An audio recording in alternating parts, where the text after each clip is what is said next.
दरख्त को गिरा देना काफ़ी नहीं होगा, जो जड़ें हैं ना उनको बीच में से निकालना बड़ा ज़रूरी है। आपने देखा है कि इंडिया की और रॉ की इन्वॉल्वमेंट बांग्लादेश की सियासत के अंदर बहुत ज़्यादा है। मेरी बड़ी ख्वाहिश है कि मैं जल्दी से बांग्लादेश जाऊँ, बहुत जल्द इंशाल्लाह 1 या 2 महीने के अंदर अंदर हम प्लान कर रहे हैं। हमारे बंगाली भाई जो थे वो लिटरली रोने वाले हुए थे कि यार ये इतना खूबसूरत मुल्क है, हमें तो बताया गया था हमसे बड़ी नफरत करते हैं। आप अंदाज़ा करें कोई बंगाली अगर पाकिस्तान में आता है और वो आके बताता है कि मैं बंगाली हूँ, तो यहाँ लोग पैसे नहीं लेते। जी अस्सलाम वालेकुम। वालेकुम सलाम।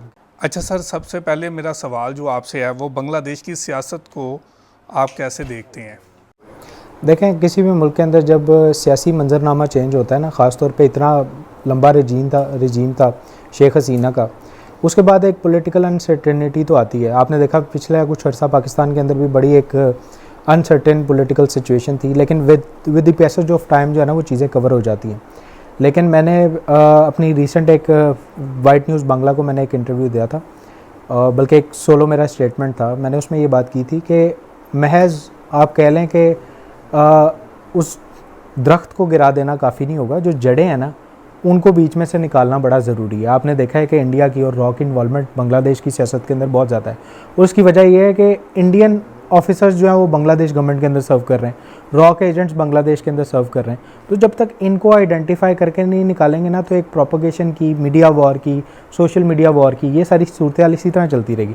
मैं आपको इसकी एक मिसाल देता हूँ। एक गाँव के अंदर ना एक कुएँ के अंदर गधा गिरा और वो मर गया। गांव के लोग जो हैं वो मुफ्ती साहब के पास गए और उन्होंने मुफ्ती साहब को कहा कि जनाब अब बताएं तरीकाकार क्या है कि कुआं किस तरह पाक होगा। मुफ्ती साहब ने कहा आप ऐसा करें, 40 डोल जो है ना पानी के, डोल का मतलब होता है उर्दू हिंदी के अंदर या बांग्ला के अंदर अगर ये समझ आए तो उसका मतलब होता है वो बकेट। मतलब अगर 40 डोल जो है पानी के आप निकाल लें कुएँ से, तो कुएँ का पानी जो है वो पाक हो जाएगा। लोगों ने 40 की जगह 80 डोल जो है ना वो पानी के निकाल के फेंक दिए, लेकिन कुएं में से फिर भी स्मेल आ रही थी। फिर किसी एक समझदार बंदे ने कहा कि आप पानी तो निकाल रहे हैं, 40 से 80 डोल निकाल रहे हैं, लेकिन जो गधा अंदर मरा पड़ा है उसको भी तो निकालो। तो सबसे पहले कुएं को पाक करने के लिए ज़रूरी ये है कि तो जो गधा अंदर मरा हुआ है ना उसको निकालें, उसके बाद पानी निकालेंगे तो साफ़ होगा, पाक होगा। तो अब सबसे ज़्यादा ज़रूरी चीज़ ये है कि आपने पानी तो निकाल दिया, शेख हसीना रजीम तो आपने चेंज कर दिया, लेकिन जो गधा है ख़ास तौर पे वो इंडियन एजेंट्स के तौर पे, रॉ के एजेंट्स के तौर पे, उनको निकालना भी तो ज़रूरी है। उसके बगैर पाक नहीं होगा पानी। जो सिचुएशन चल रही है, क्या आप समझते हैं कि डॉक्टर मोहम्मद यूनुस का हुकूमत में आना और चीफ एडवाइज़र बनना क्या ठीक फ़ैसला था? देखिए, जिन हालात में बांग्लादेश के अंदर डॉक्टर यूनुस ने आके सारी सूरत हाल को संभाला, मीडिया प्रोपोगेशंस जो हैं वो बहुत ज़्यादा हैं। अब ये ग्राउंड के अंदर जो लोग गवर्नमेंट का पार्ट हैं वो बेहतर समझते हैं कि इस चीज़ को किस तरीके से किया जा सकता है। ज़ाहिर है डॉक्टर यूनुस पे भी एक बहुत ज़्यादा प्रेशर है, मैं इस पे कोई ख़ास खातर खा कमेंट करना नहीं चाहता, लेकिन मैं बांग्लादेश की आवाम को ये कहना चाहता हूँ कि इस टाइम पे ये प्रोपोगेशन का दौर है। पाकिस्तान ने ये प्रोपोगेशन बहुत लंबा अर्सा फेस किए हैं, तो हर चीज़ जो आपको सोशल मीडिया पर बताई और दिखाई जाती है उसको वेरीफाई करें और उसके बाद अपने किसी नतीजे पे पहुँचे, क्योंकि अब चारों तरफ से दुश्मन जो है ना आपके साथ, ना सिर्फ आपकी सरहदों पे लड़ रहा है, बल्कि एक बहुत बड़ी मीडिया वॉर भी आप इस टाइम पे फेस करेंगे। हिंदुस्तानी मीडिया पाकिस्तान और बांग्लादेश की दोस्ती के ऊपर बहुत ज़्यादा तनकीद कर रही है। पाकिस्तान और बांग्लादेश की दोस्ती को आप कैसे देखते हैं? इंडियन मीडिया की कौन सी बात है, ये तो शुरू से लेके 70-72 साल 80 साल होने को जा रहे हैं। ये तो प्रोपोगेशंस इनकी चलती रही है। इंडियन मीडिया ने आज तक कोई एक दिन को खैर की बात की है? आप अंदाज़ा कीजिए, पाकिस्तान के अंदर रिसेंट जाफर ट्रेन जब हाईजैक हुई, अभी हमारी फोर्सेस को इंटीमेट नहीं हुआ कि हमारी ट्रेन हाईजैक हो गई है, लेकिन इंडियन मीडिया ने चला दिया कि पाकिस्तान में जनाब ट्रेन जो है वो हाईजैक हो गई है, और इस तरह दहशतगर्द जो है वो दहशतगर्दी कर रहे हैं। और इवन जो दहशतगर्दों के सरगना थे उनको पूरा दिन इंडियन मीडिया जो है वो बैठ के क्या कहते हैं पूरा दिन उनके इंटरव्यूज़ चलाता रहे। तो इंडियन मीडिया की कौन सी क्रेडिबिलिटी है? बंगाली भाई हमारे बड़े समझदार हैं, और ख़ासतौर पे जो स्टूडेंट्स हैं वो हर चीज़ को समझते हैं और प्रोपोगेशन को समझते हैं। इंडियन मीडिया से पाकिस्तान और बांग्लादेश के ताल्लुकात में कभी कोई फ़र्क नहीं आएगा इंशाल्लाह। क्या पाकिस्तान और बांग्लादेश की दोस्ती की वजह से भारत के ऊपर भी कोई असर पड़ा है?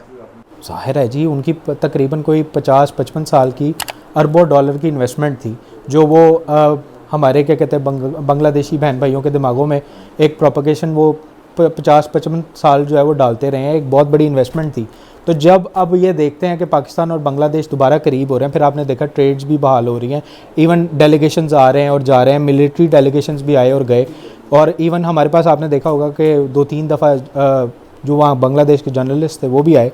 तो ये सारी चीज़ें देख के ज़ाहिर है जब इन्वेस्टमेंट डूबती नज़र आएगी, एक बहुत बड़ी ट्रेड तो वो बांग्लादेश के साथ भी कर रहे थे ना, और ख़ास तौर पे बांग्लादेशी जो हमारे बहन भाई हैं उनका तो अट्रैक्शन ही अब इंडिया से ख़त्म हो गया ना, भाग के वो पाकिस्तान आ रहे हैं, पाकिस्तान के नॉर्दर्न साइड में आ रहे हैं। पहले मनाली जाते थे, शिमला जाते थे, गोवा जाते थे, अब वो जनाब पाकिस्तान आ रहे हैं। तो वो ज़ाहिर है उनकी चीखें निकलेंगी, उनको अपनी 50-55 साल की इन्वेस्टमेंट भी डूबती नज़र आ रही है, अपना बांग्लादेश से इन्फ्लुएंस भी ख़त्म होता नज़र आ रहा है। पाकिस्तान और बांग्लादेश को करीब लाने में आपका बहुत अहम किरदार रहा है, आप पे बहुत ज़्यादा तनकीद हुई। क्या आज पाकिस्तान और बांग्लादेश के करीब आने पे आपको किसी ने अप्रिशिएट भी किया है? देखें, मेरे लिए सबसे बड़ी अप्रिसिएशन ये है कि जो हमारे बांग्लादेशी बहन भाई मैसेजेस करते हैं, कॉल्स करते हैं, हमारे साथ इन कांटेक्ट हैं, जिस तरह वो मोहब्बत और प्यार का इज़हार करते हैं ना, ये मेरे लिए सबसे बड़ी अप्रिसिएशन है। मैं समझता हूँ इससे ज़्यादा मुझे कुछ चाहिए भी नहीं था। हमने 2021 में जब पाकिस्तान बांग्लादेश, क्योंकि ये एक बैकग्राउंड तो बहुत पुराना है ना, मैंने आपको बताया था कि मेरे दादा भी और मेरी वालदा के जो दादा थे उनसे भी हम ये सारी हिस्ट्री सुनते रहे, और हमारे बड़ों के लिए तो एक बहुत बड़ा ट्रॉमा था बांग्लादेश का हमसे अलग हो जाना। तो जब हमने 2021 में ऑल पार्टीज़ की, फिर सेमिनार किया और सारों को एक जगह पे जमा किया कि हमने ये करना है, तब लोग समझते थे कि ये दीवाने हैं, बेवकूफ़ लोग हैं, ये किस काम पे लगे हैं। लेकिन उस टाइम पे भी 2021 में भी जिस तरह बांग्लादेशी भाइयों ने, बहनों ने मैसेजेस किए, कॉल्स की, राब्ते में आए, फिर आके लोग हमें मिले, जिस तरह से अप्रिशिएट किया, मैं समझता हूँ कि हमें हौसला देने वाली जो कौम है ना, वो बांग्लादेशी थे। हम शायद इतनी आगे ना आ सकते अगर ये हमें सपोर्ट ना करते, ये हमें इतना ज़्यादा प्यार ना जताते। तो अप्रिसिएशन मेरे लिए ये बहुत बड़ी है कि बांग्लादेश के जो लोग हैं वो प्यार करते हैं, मोहब्बत करते हैं। तनकीद होती रहती है, तनकीद से कोई फ़र्क नहीं पड़ता, और इससे इंशाल्लाह अल्लाह ने चाहा जो काम 71 में हुआ था उसको 2025 में ख़त्म किया, ठीक है ना। वो आपको जनरल जैकब का पता होगा, उसने कहा था कि 2 कौमी नज़रिया हम लोगों ने खलीज बंगाल में डुबो दिया है। आज पूरा बांग्लादेश जो है वो ला इलाहा इल्लल्लाह मुहम्मद रसूलुल्लाह 2 कौमी नज़रिए पे खड़ा है। तो इससे बड़ी अप्रिसिएशन हमारे लिए कुछ हो नहीं सकती। आप बांग्लादेश को लेकर बहुत ज़्यादा मोहब्बत का इजहार करते हैं, बहुत अच्छी बातें करते हैं, तो सबसे प्यारा सवाल ये है कि आप बांग्लादेश कब जा रहे हैं? मेरी बड़ी ख्वाहिश है कि मैं जल्दी से बांग्लादेश जाऊं। मुझे यहाँ पे ज़िम्मेदारी मिल गई advisory for Auqaf and religious affairs. उन सारी चीज़ों की वजह से मुझे ज़ाहिर है ज़िम्मेदारी की वजह से मैं निकल नहीं सका, लेकिन बहुत जल्द इंशाल्लाह 1 या 2 महीने के अंदर अंदर हम प्लान कर रहे हैं विद डेलीगेशन, और बहुत से जिसमें क्या कहते हैं बिज़नेस कम्युनिटी होगी, पॉलिटिकल कम्युनिटी होगी, उसके अलावा टूरिस्ट होंगे। इस सारे डेलीगेशन को लेके हम बहुत जल्दी बांग्लादेश में पहुँचेंगे। जैसे बांग्लादेशियों को पाकिस्तान आने का मौका मिल रहा है, क्या हमें भी बांग्लादेश जाने का मौका इतनी ही आसानी के साथ मिल सकेगा? इजी है मेरे ख्याल से। बांग्लादेश का जो क्या कहते हैं वीज़ा है ना, वो 1-2 दिन के अंदर प्रोसेसिंग करके आपको मिल जाता है। अगर आपको अर्जेंट चाहिए तो मे बी सेम डे में भी मिल जाए। पहले तो बड़ा एक ड्रामा क्रिएट हो जाता था ना, आप बांग्लादेश जाने की बात करें तो आपकी वेरिफिकेशन इस तरह होती थी जैसे आपने कोई अल्लाह माफ़ करे इजराइल जाना है। अब तो अल्लाह का शुक्र है बड़े मामला ठीक हैं, हालात ठीक हैं, और बांग्लादेशी जितनी बड़ी तादाद के अंदर स्टूडेंट्स भी आ रहे हैं, टूरिस्ट बहुत बड़ी तादाद के अंदर आ रहे हैं, और वो बड़े खुश होते हैं पाकिस्तान को देख के। मैंने एक वीडियो पिछले दिनों अपने फेसबुक अकाउंट पे अपलोड की थी जिसमें पाकिस्तान के डिफरेंट इलाकों को मैंने दिखाया था। तो नीचे हमारे बंगाली भाई जो थे वो लिटरली रोने वाले हुए थे कि यार ये इतना खूबसूरत मुल्क है, हमें तो बताया गया था हमसे बड़ी नफ़रत करते हैं।